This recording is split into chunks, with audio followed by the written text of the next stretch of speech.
Welcome aboard. It's Captain G to Operation First Blood, a global war, 1985 YouTube war, turn 9.1, the Soviet Far East Command. Before we jump into the turn, just a personal note. During this YouTube war, I have now passed milestones for me, 200 videos and 100 subscribers. So I want to thank everyone in the community for watching, commenting, and liking and subscribing. I feel very YouTube-ish saying that. And I know some of my colleagues also have reached milestones during this event. We've had a lot of fun playing, and we appreciate you joining us on our journey. With that, I'll turn to this important statement released today by Pravda. Since the death of Chairman Mao, beloved leader to all true Chinese communists, China has allowed itself to drift further and further off course from the enlightened path of communism under the rule of an unpopular dictator, Deng Xiaoping. The Soviet Union entered this war against American aggression in the Pacific and in Taiwan, in part to protect China. Now China has betrayed its communist ideals, its neighbors, and its benefactors, the source of inspiration and direction to the entire communist world, the Soviet Union. In addition to declaring war on the Soviets, China has attacked its communist neighbors in Mongolia, in Laos, and in Vietnam. To quote the father of communism, ape, no kill, ape. Still holding faith with the Chinese communist people, the Soviet Union vows to remove the corrupt apostates who have traded their ideals for capitalist gold and to restore true communism and true communists to power once again in China. End statement. With that, we'll move on to the planning phase. Technology. One bit of housekeeping. Since Turn War 1, when the Soviets achieved their battle star and was able to upgrade a minor army base to a major, that should have added a fifth tech dice, but I missed that.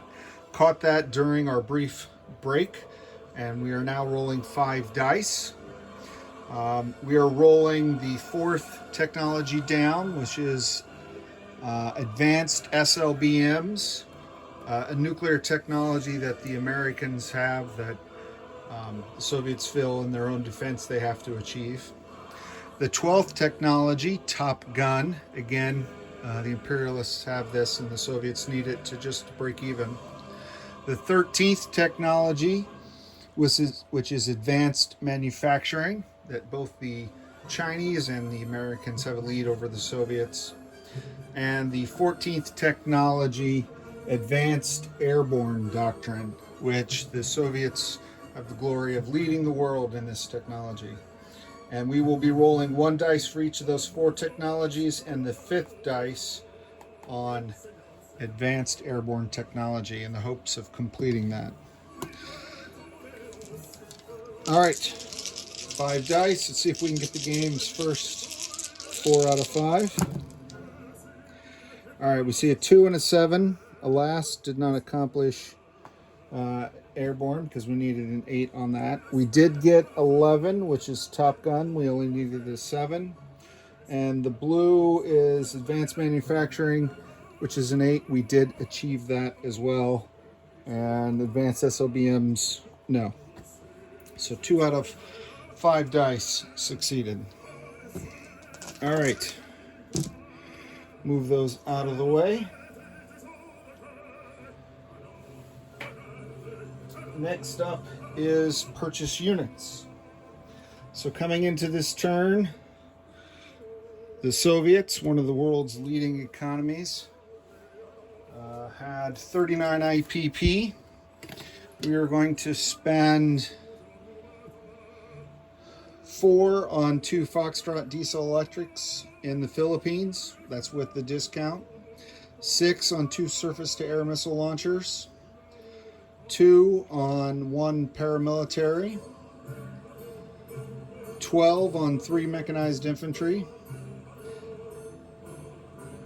8 on 1 fighter, 6 on upgrading one of our air bases, a minor to a major, and then 1 to counter the American aggression and escalation in the Korean Peninsula by sending arms and troops to South Korea, by balancing the scales for our North Korean comrades.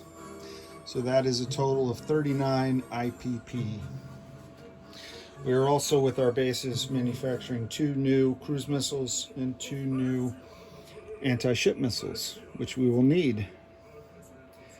Going to combat turn, we will launch another spy satellite because we have a use for it this turn from our launch facility in southern Kazakhstan. And let me think. I tried to bring you closer rather than higher and seeing everything, so I think you can see we have 5 battle dice on the board for our combat movement phase. Number 1, 2, 3, 4, and 5. Battle dice number 1 represents a surgical strike in South Manchuria. We are utilizing our spy satellite, which will give us target select capability, and we are sending our backfire bomber from Tokyo, moving 1, 2, 3 into Vladivostok, and from the airspace over Vladivostok we are firing 2 cruise missiles toward the, actually I'll just put them over here, toward the Chinese army group there in Manchuria.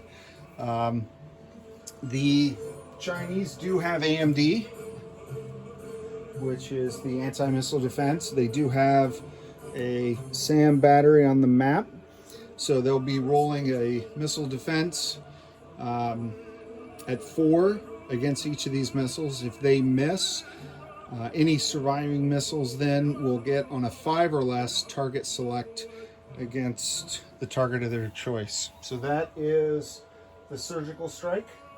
Number 2, the second battle, is a ground battle. The entire battle force here in Ulaanbaatar will move into this territory in Mongolia. And we risk zooming you in.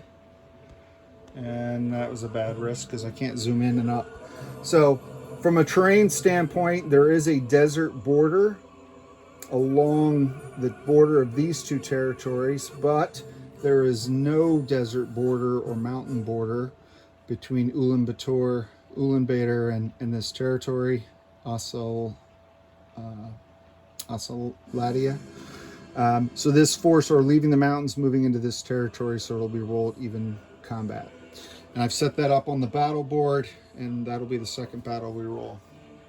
So the movement is this entire force: 2 MBTs, 2 mechanized infantry, 1 next-gen MBT, 1 artillery, and 1 surface-to-air missile battery anti-air unit will move in. And when we communicated this to the Chinese, they chose not to scramble, and they have given us their preference of casualties. Number 3 is a port strike. So all the way down here in C-Zone P36, we are going to move into that C-Zone. Let me set this aside. The nuclear submarine in P45 will move up. The nuclear attack submarine in P54 will move 1, 2. And the Victor 3 nuclear attack submarine in P37 will move 1 over as well.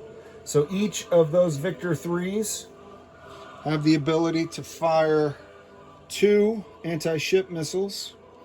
And I will place them here because it's getting crowded in that little corner.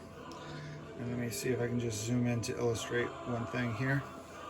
So from this C zone, you can fire an anti-ship missile one C zone or one land zone away. They're going to fire them into this land zone in a port strike. So this territory, Guangxi, has two port facilities. They have a major port here in P36, and they have a minor shipyard here at P28, but both port facilities exist in the same land territory. So it's still a movement of one. You move into the land territory and hit either port. So one Victor 3 is firing two anti-ship missiles at the newly renovated Chinese amphibious assault ship. The other two are firing four anti-ship missiles that are moving into Guangxi past the major port, making a hard right and targeting the three ships, including the two submarines that are tied up to the pier in that minor shipyard. So the facilities, since this port is a major port, major facilities have inherent anti-air, just like minor do, but major gets the equivalent of two anti-air units, minor gets one. So the amphibious assault ship is in a major port, so there's two AA units defending it. So each one would get two shots, one shot at each missile, so that's a total of four anti-missile defense dice at 4. So he'll get 4 shots at these two, and then with this one he'll get 3 shots at these 4. And then after the missile defense, any surviving missiles then will get to roll for their hits. And we do not get target select. We would require the spy satellite for that, and we only have one, and we're using it up north, so we have his casualty order for that as well. So that's the port strike 3. Number 4 is an amphibious assault. Sadly, we were looking at the chops to be able to conduct an amphibious assault down here and take out those bombers, but alas, we just didn't have the gas to get there. So we're settling on the next best thing. So because this is the movement phase, I'm going to set up a new battle group task force as I pull ships from the area to it, and you can see what's happening clearly and cleanly. So from Okinawa, the amphibious assault ship is bringing the 2 Marines and 1 of the attack helicopters on the combat turn, and they're going 1 into P38, 2 into P37, and 3 into P45. And the Marines and the amphibious assault, the attack helicopter are conducting an amphibious assault against West Malaya and the American Air Cavalry unit defending it. Additionally, now I think we noted this before, but just to reinforce this for everyone who's following through, both the cruiser and the heavy air carrier are capital ships, and capital ships cannot conduct combat movement unless they're escorted by a destroyer or a frigate. They have some kind of surface ship escort, and amphibious assault ships don't meet that qualification. So neither of these ships could move in combat. If they could, I could bring this other one on this carrier, this other helicopter, but I cannot. But what I can do is send my fighters 1, 2, 3. No, I cannot. Sorry. 1, 2, 3, 4. No, I cannot. So they will move in non-combat. My mistake. Okay. But what I can do are move these cruisers here in P37 with escorts. 1, 2. So both these cruisers will fire shore bombardment first strike at 2s. and they'll move with escort. And escort is considered combat movement because they're required to go with the capital ships, right? So 1, 2. They'll also be supported. Can you see Papau? No. Let me move you slightly and get a better view of the... So from Papau, this air cav coming in this, leaving the same way it came in, of this edge of the territory, 1 sea zone, and then instead of landing in the Philippines, it's going to hit this corner of Papau, right where that, I'm sorry, not Papau, West Malaya, East Malaya, wherever I'm attacking, right here. So that air cav is joining the battle. And then from the Philippines, 1, 2, the 2 fighters, and the attack bomber will be joining the battle as well. Okay, all against their air cavalry. I'm done with that. All right, and then the I had thought that I could, if this only does 1 round, which it should, he's only got the 1 unit, that the attack helicopter and the air cav would be able to blitz down here, but the air cav's moved 2, so it does not have any movement left. If there was an air base here, it would have 1 more movement, but it does not. Same with the attack helicopter. While there was an air base here, it was damaged. It did an amphibious assault because it came off the amphibious assault ship, and you cannot blitz after an amphibious assault. So neither helicopter will be able to blitz into Borneo. But number 5, I will send my airborne infantry out of the Philippines into Borneo, and that's a walk-on. There's no defender in Borneo, so that goes Soviet right away. All right, so those are the 5 combat movements, and we've already resolved the 1. So let me move this out of the way, bring back the roller, the dice tray, angle you so you can see. There we go. Okay, so we're going to take it in order. Battle 1 was the surgical strike in southern Manchuria. We have 2 cruise missiles attacking at 5s, but he has 2 AMD shots 4 or less. So this is the AMD 4 or less.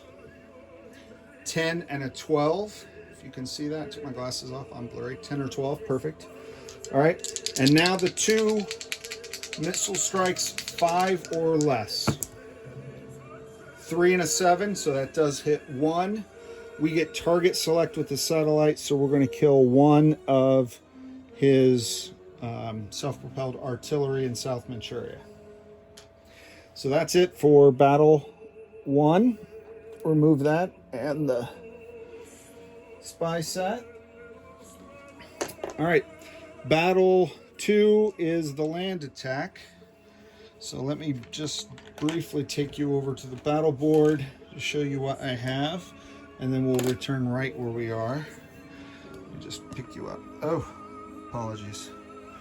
So on the battle board we have, how do I do this? Okay, so 1 artillery firing first strike at 3. We'll roll blue dice, and then also at 3, 2 mechs.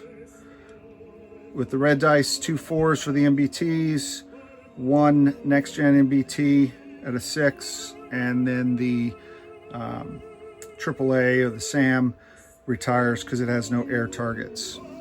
For the Chinese there, he has 2 artillery defending at a 3 first strike. With the orange dice, 1 early gen MBT at 2 with the gray dice, and 1 light infantry at a 4 with the white dice. Okay, so those are the units. Let me roll the one attacking artillery at a 3 or less.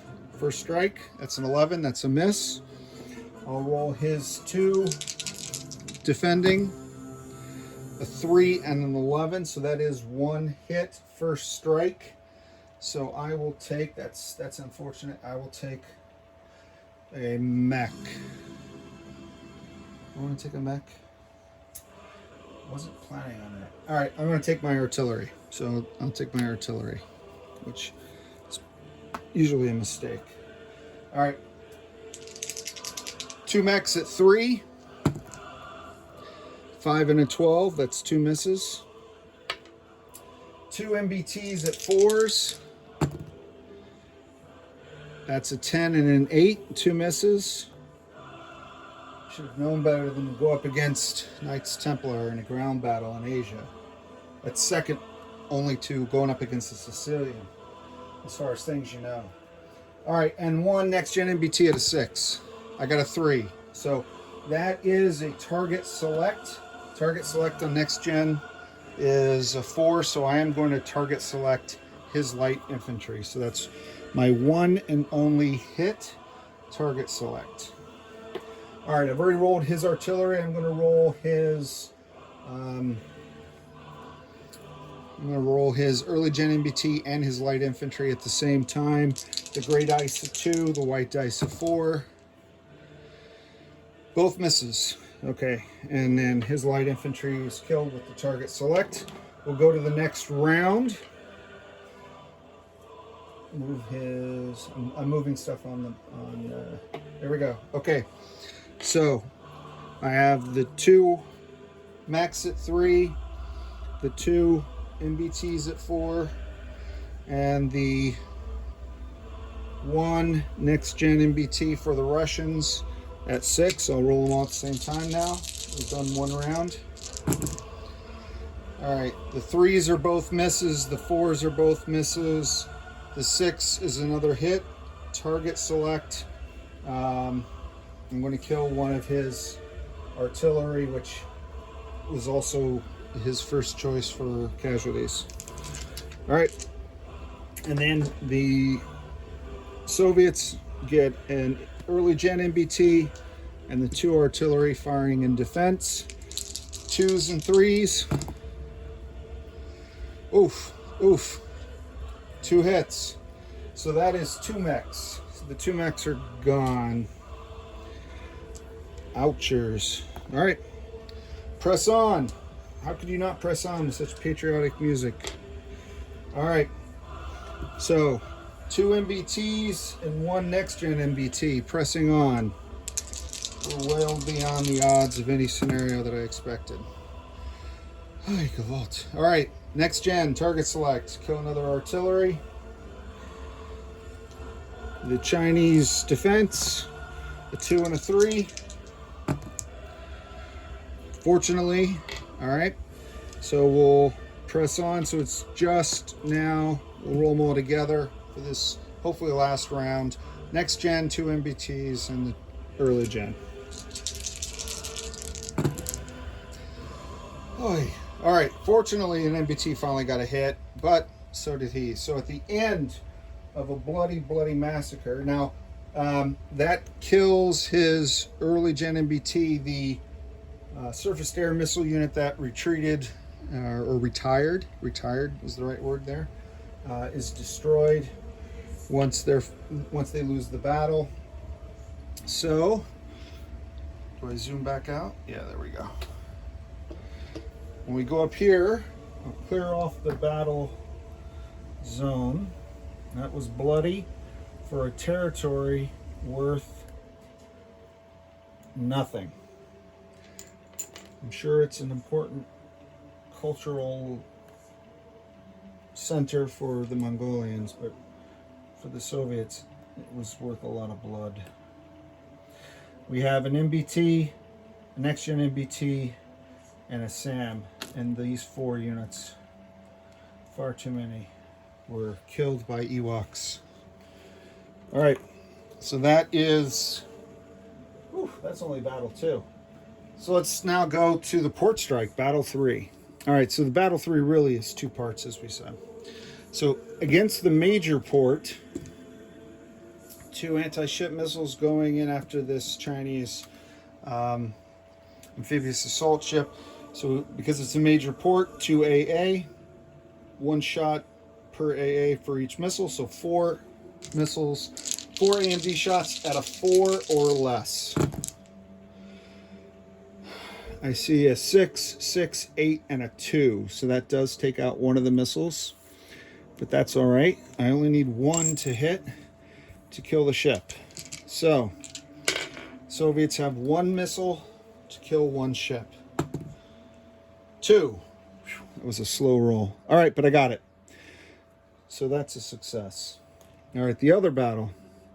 Now I have 4 missiles, but he only has 1 inherent defense because it's a minor facility. So that's 3 dice. That maxes it out. 4 or less. 7, 10, 12. Excellent. So I just increased my odds. So 4 missiles going in to try to hit 3 naval vessels tied to the pier. I need 5 or less. 4, 2, just 2. So the Chinese preferred the diesel electric and the destroyer to be diesel destroyed, and the nuke boat survives the attack. Some mixed results with the missiles, but far better than the ground attack. So again, the Soviet Navy is outperforming all the other branches. Okay, so that's 3. Let's go to number 4 now. So number 4, before we start lining everything up, I have the 2 cruisers. The 2 cruisers firing shore bombardment at a 2 or less. I only need 1 hit. Come on, here we go. I got 1 hit. So that should destroy the air cav. I'm second guessing now whether air cav can be destroyed by shore bombardment. I would think so, but I think it's destroyed. But if I'm wrong, and that has been known to happen once or twice per turn, I'm going to go ahead and roll the attack. I'm sorry, I don't want to drag this out, but if I am wrong, I don't want to drop housekeeping on my comrades here. So I'm going to roll the 2 Marines. The 2 Marines now, they normally attack at a 2. They attack at a 3 during an amphibious assault, but they do have air support from the attack helicopter. So these are 2 4s. 2 4s or less. And I got a 3 and a 6. I don't need to roll the overkill because he only has 1 unit. Even if this didn't count, the Marine certainly would. And I got a 3, not a 4, so I'm not even borderline. So I'm very comfortable with that. I will go ahead and roll his defense of his air cav if the the shore bombardment doesn't apply to him. As an air cav, he defends at a 4. An 8. So no casualties for the Soviets. I think in any scenario, we belt and suspended that attack. So we're not going to get caught with our pants down. So that's number 4. And that is good for the Soviets. So I'm just going to put the 2 Marines in the attack helicopter and the Soviet air cav all crammed right in there in that tiny little space.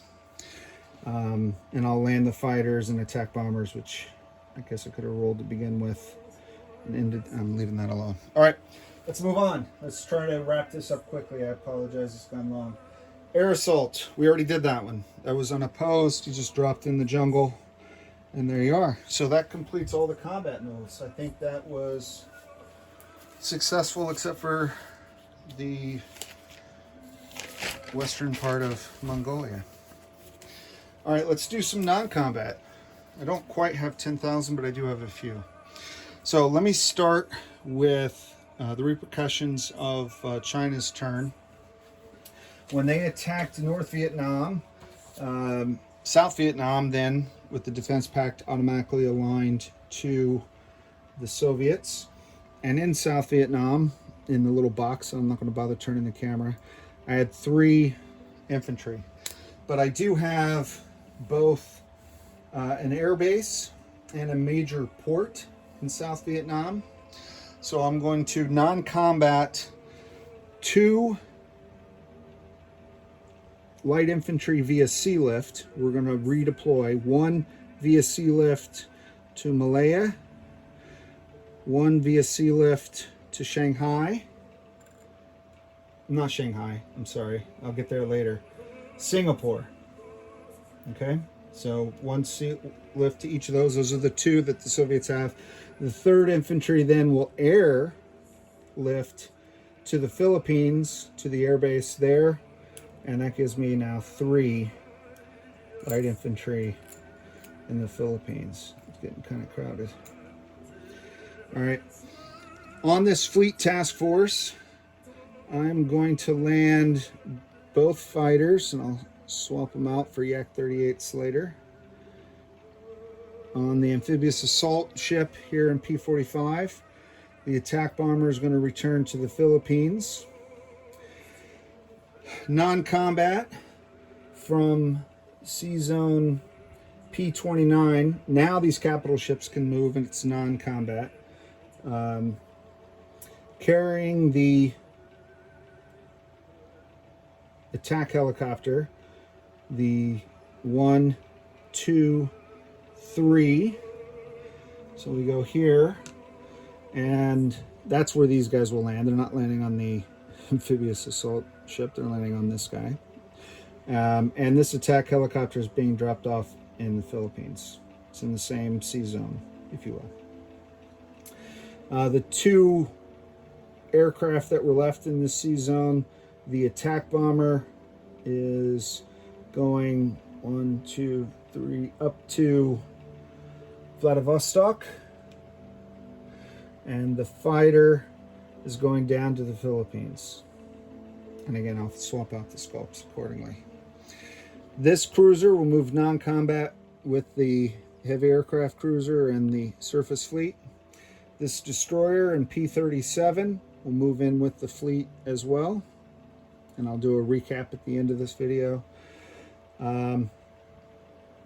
This diesel electric submarine in P-46 will move 1 to P-37, 2 to P-45, 3 to P-52.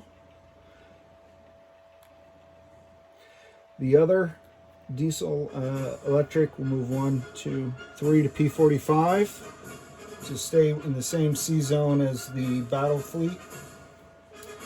And this submarine in P-38 that was doing the embargo on Guam will remain there as well. Actually, no, he's going to go 1, 2, lifting the embargo of Guam because there's nothing there.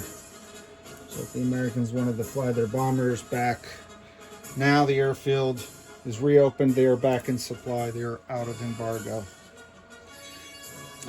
Just off the coast of Australia, this nuclear attack submarine is moving 1, 2,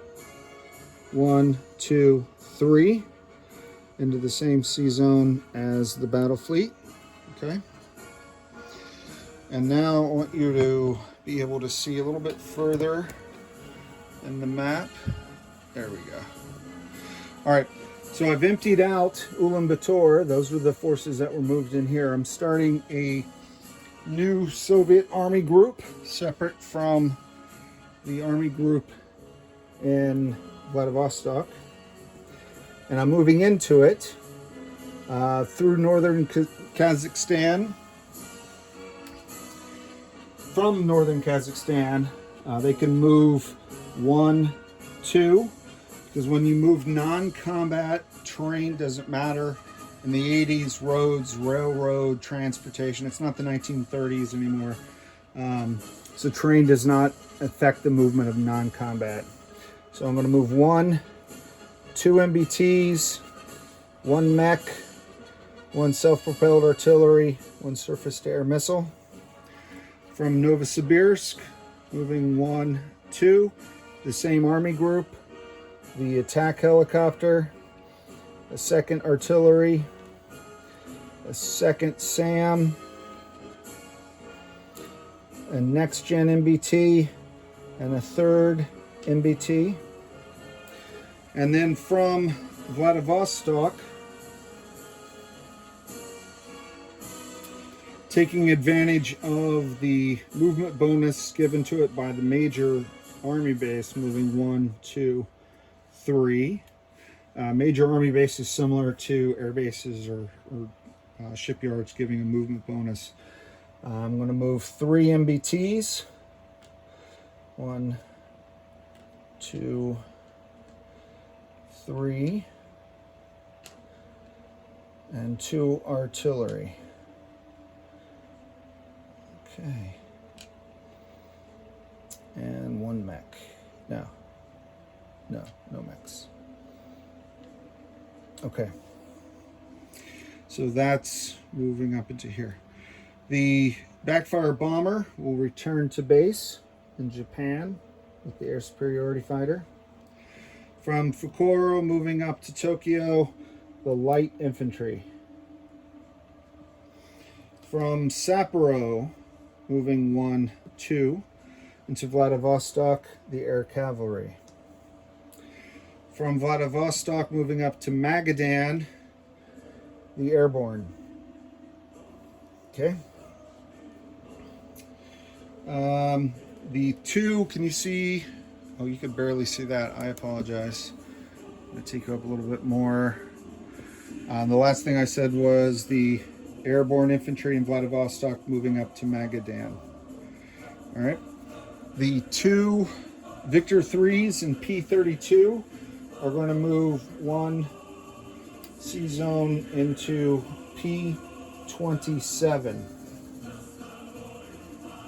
Okay. Let me double check my notes. I've evacuated Vietnam. I've returned my attack bombers, my fighters, the air cav, the airborne, all the Ulaanbaatar reinforcements. I've moved the fleet. I think every surface ship is in that task force. The attack helo is down in the Philippines now. Backfires, and yeah, I think that is a complete slate. So that completes combat and non-combat movement. So checking again my sequence of play, that takes me up to end of turn phase. So place units and facilities. So let me bring this back to front and center. I'll move the Naval Task Force out of the way for now until I do a recap of forces at the very end of the video for those interested. All right, the 2 diesel electric Foxtrot submarines are in P-37, the minor shipyard. The 2 surface-to-air missile batteries are going into the Philippines at that minor army base. I'll chip them out off camera. I'm not going to make this longer than needed. Obviously, the missiles will all go on the dashboard. This guy is going to go into North Korea. This is military aid. I think he technically gets delivered later, but I'll just drop him off now. This paramilitary is being built in the Philippines. He does not take army base, military base capacity to be built. The fighter is being built at the air base in Magadan. The 3 mechs are being built in Vladivostok.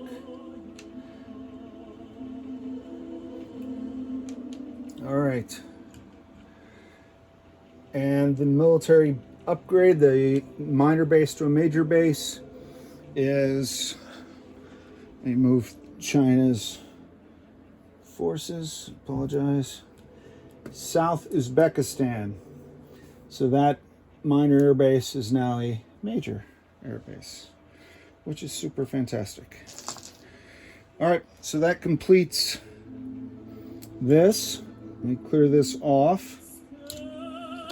Go to, I did the military aid. We'll go to collect income. All right, collect income. My income went up from Borneo. That was the only territory that exchange hands that had value. So the base income is now 22.